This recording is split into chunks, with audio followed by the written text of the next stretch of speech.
Hey there and welcome to the channel. You're watching The Light in My Library. So normally Wednesday videos are supposed to be related content, tier rankings, whatever, but I'm still struggling to figure out ideas for related content, and I kind of ran out of time to record this video, so I'm just going to do a review of Warbreaker because I can do that real fast. So, as I said, we're talking about Warbreaker today by Sanderson, his standalone novel from kind of late beginning of his career, right before he got the Wheel of Time. And honestly, the pinnacle of his writing at that time in his career, in my opinion.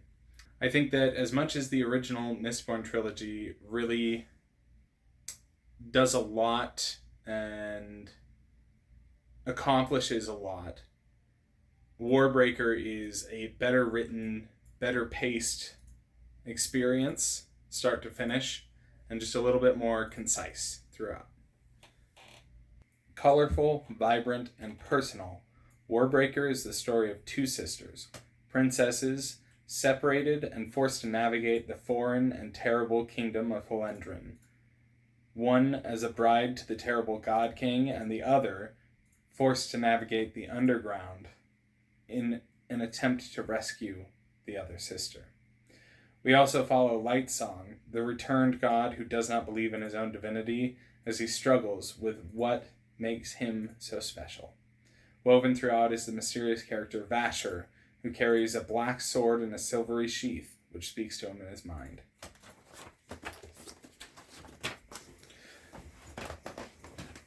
You guys will have to let me know if you like that more synopsis-y introduction to the books as I talk about them. I am still figuring out my format quite a bit and figuring out what works and what doesn't for these reviews. So please let me know if you do appreciate that sort of introduction to the book before I get into the review. Speaking of which, spoiler-free section. So Warbreaker has some of the best interpersonal relationships in Brandon Sanderson's writings, in my opinion. There are definitely some people who would disagree with me and who would point to the Stormlight Archive. Well, I think that the characters are better in the Stormlight Archive. I think that the interpersonal relationships are better here.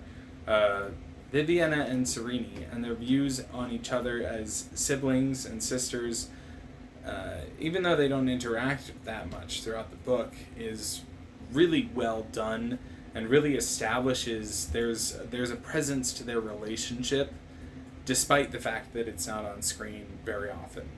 In fact, only twice, really, throughout the entire book. Lightsong and his relationship with his priest Larimar is, just Lightsong in everything, in every scene that he's in, is top tier in my opinion. And in addition, Vasher is a lot like Kelsier in the way that he doesn't actually have much presence on the screen in the book, but he really carries a weight and feels like he has a much higher page count than he actually does.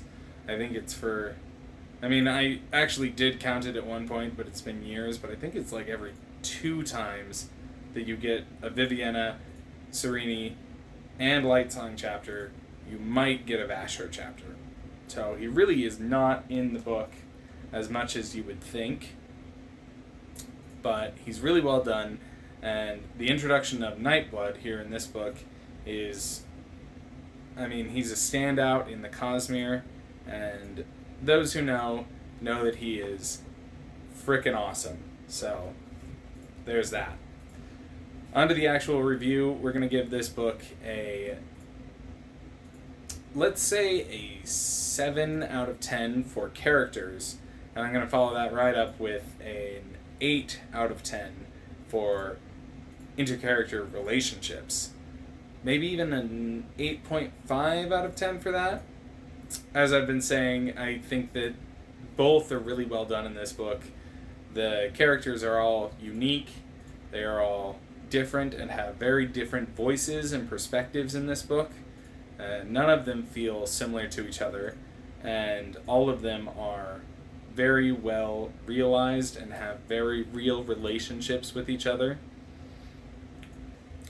We're going to give this book a 6.5 out of 10 for plot. Even though I really love what this book does, most of what it does is not spend its time on the plot. It spends its time on the characters. And while I prefer that in my Brandon Sanderson books, that's not what everyone prefers, and it could be construed as a little bit bloated. It could be viewed that way, and I do acknowledge that. So we're going to bring down that score a little bit, even though I do like what it does in place of spending its time on the plot.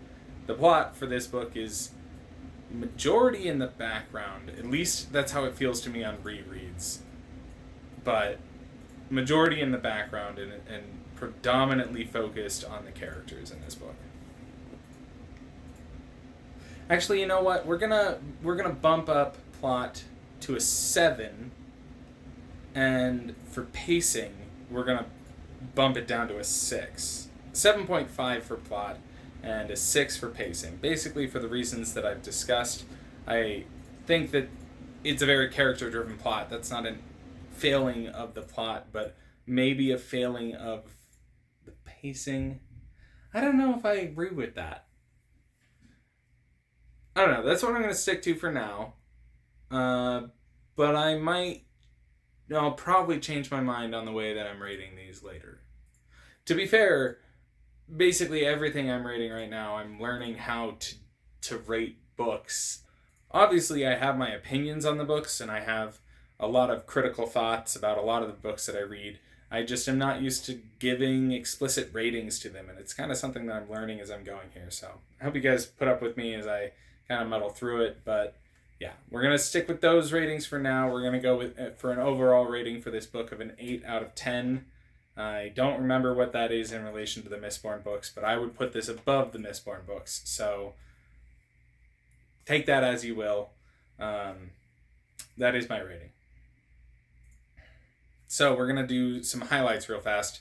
Deneth and his joke to Viviana when he first meets her, coming back around to his reveal that he really is a terrible person, and the way that that's handled throughout with Tungfa's animals going missing and you don't really think about it, and Deneth and all his messed up jokes and dark brooding things that he then just plays off. It just really feels well done, and a large part of it is Brandon Sanderson playing to his specific strengths.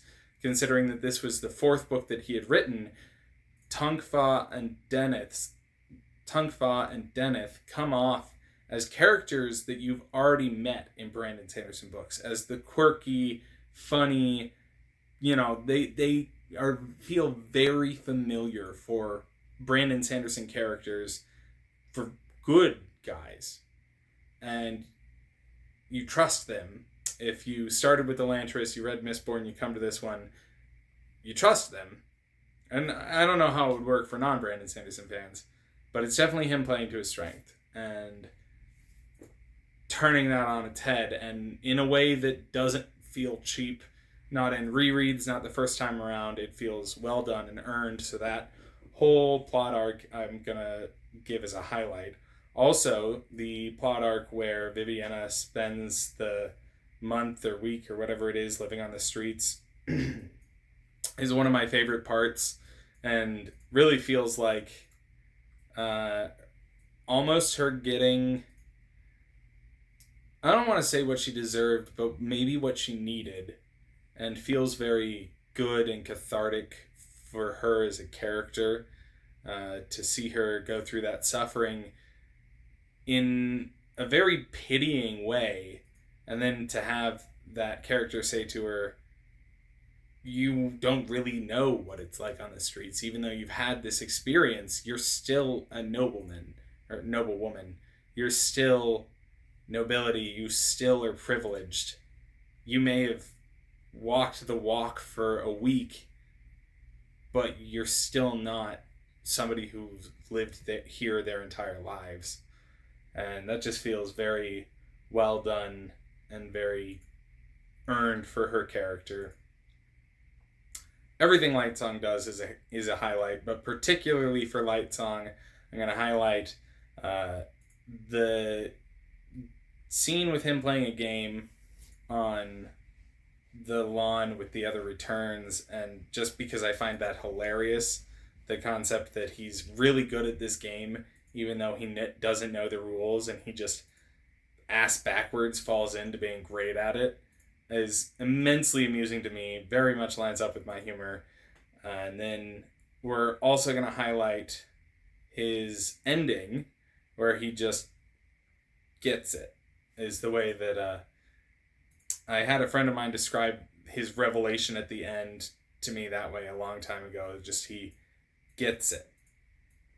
He struggles and he ponders and he doesn't have faith, and he just gets it. And that's to say nothing as to whether or not anybody should or should not have faith, but the way that it's done for Light Song and his character, it also does feel very earned for him, and is one of my favorite scenes from this book. As well as the scene where he goes and changes the passcodes on all the lifeless. I also like that scene, but I'm not going to focus on it as much. And then another highlight is Nightblood, when he is drawn for the first time. One of my favorite sequences in the entire book. Just him raging and seeing him absolutely devastating everything around him.